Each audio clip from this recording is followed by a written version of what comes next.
Grande abraço para você que acompanha o canal Orlando Batista Esportes. E nesta terça-feira, pela manhã, aqui no Brasil, Carlo Ancelotti concedeu coletiva de imprensa lá no Real Madrid e mostrou uma insatisfação, porque as perguntas eram todas feitas para ele responder a respeito da seleção brasileira. E ele disse: eu não vim falar sobre isso, eu vim falar sobre a equipe do Real Madrid, a qual eu dirijo até o próximo dia 25, dia 26, vou comandar a seleção brasileira. Eu entendo que já ficou ali uma mágoa por parte dele com o Edinaldo Rodrigues, presidente da CBF. É que o acordo era para quê? A assinatura do contrato fosse divulgada somente depois que a equipe do Real Madrid oficializasse a sua saída. E o Edinaldo Rodrigues, para mudar o foco, para tirar as atenções que estão voltadas para a crise que vive na CBF e na sua administração, divulgou para ganhar então visibilidade a contratação de um treinador de muito, mas de muito prestígio e de muito gabarito, um grande vencedor. Aí então, lógico que o treinador não gostou, mas disse que a partir do dia 26 estará no Brasil, inclusive divulgando a relação dos jogadores para os dois próximos compromissos da seleção brasileira pelas eliminatórias da Copa do Mundo. E a tua opinião, para você, o Brasil precisa de fato de um treinador estrangeiro ou não? Dá a tua opinião também. Lembrando que esse será o quarto treinador estrangeiro a comandar a seleção verde e amarela. E possivelmente, acredito que sim, será o primeiro treinador estrangeiro a comandar a seleção brasileira em uma Copa do Mundo, desta vez em 2026. No panorama local, a equipe do Juventude anunciou Cláudio Tencati como novo treinador. Portanto, ele chega para quem sabe tentar salvar a equipe do Juventude do rebaixamento e melhorar sua campanha na primeira divisão do campeonato nacional. Já a equipe do CRB está de volta à capital alagoana depois do empate em 1-1 diante do Amazonas lá em Manaus. A equipe do CRB jogou um futebol muito, mas muito abaixo daquilo que tem condições de apresentar. Não teve o Meritão por conta de lesão, não teve o Thiaguinho por conta do terceiro cartão amarelo, e sem o Meritão, abre-se um clarão em frente à zaga da equipe do CRB. A equipe do Amazonas partiu para cima do Galo, logo nos primeiros minutos, obrigou o goleiro, o Matheus Albino, a fazer duas grandes defesas, mas aí aos 8 minutos surgiu um pênalti, marcado pelo árbitro central. Você acompanha inclusive aqui o lance. Na tua opinião, foi ou não foi pênalti? Isso tem causado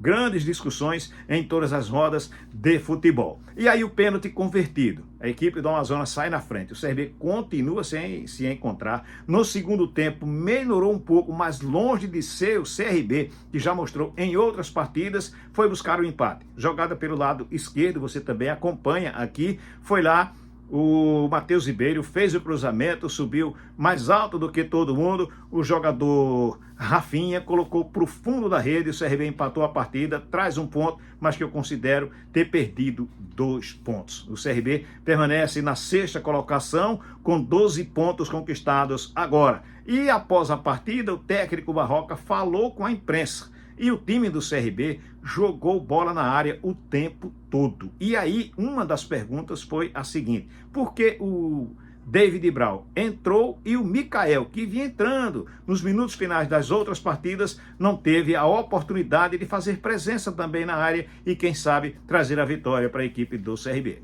O que aconteceu taticamente, eu já tinha feito uma primeira mexida, tinha colocado o David no lugar do Vinícius, e fui fazendo as substituições, e acabou que na parte final do jogo eu entendi que valia a pena a gente fazer um ajuste tático com 4 jogadores no meio e com o David e o Breno na frente para incomodar os 2 zagueiros. Então só me restou ali a última mexida, e que foi até o Rafinha, né? A gente acabou ficando com 4 jogadores no meio, com o Calhel, com o GG, com o Rafinha e com o Bral, e soltamos mais os nossos laterais para que a gente tivesse amplitude com os laterais, o meio com bastante gente e 2 atacantes em cima dos 2 zagueiros por dentro. Isso acabou dando um volume grande para a gente na reta final, e a gente acabou premiado com uma jogada justamente nesse cenário, com o Matheus mais avançado pelo lado esquerdo, fazendo um belo cruzamento para o Rafinha fazer o gol. Tá aí então o técnico Eduardo Barroca falando aqui no canal Orlando Batista Esportes. A equipe do CRB tem um grande desfalque para a próxima partida. Ele não vai contar com o GG, que recebeu o terceiro cartão amarelo.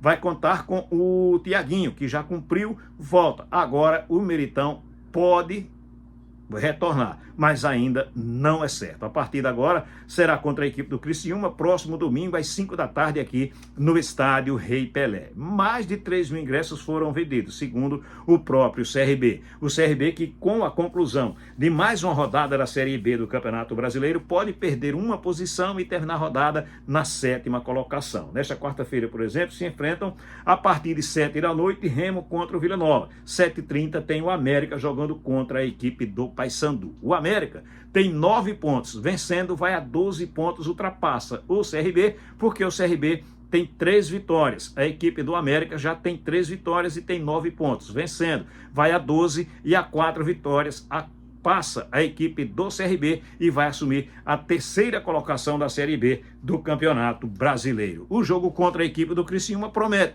A equipe do Criciúma até agora só tem uma vitória dentro de casa contra a equipe do Atlético, que venceu pelo placar de 4-0. No lado do CSA, o CSA divulgou nesta terça-feira um boletim dando conta de que o Brian não viaja na tarde desta quarta-feira para Tombos para no próximo sábado enfrentar Tombense. É que ele tem uma lesão no tornozelo, deixou o jogo com o tornozelo muito inchado, precisou da maca para sair do banco de reserva para o vestiário do CSA, está fazendo o treinamento, aliás, o tratamento, está fazendo também, fez na realidade um exame para constatar, não tem uma lesão mais grave, mas ele continua com o tornozelo muito inchado e, portanto, não atua na partida contra Tombense. E aí você pergunta, assim como também eu perguntei no Bola Quente há poucos instantes, lá no nosso programa pela Gazeta FM, pelo canal 525 da NET Claro, Gazeta News, e também pelo canal Gazeta FMAL no YouTube. E aí ele viaja para a partida contra o Grêmio, que será no próximo meio de semana. O CSA também não se pronunciou, ou seja,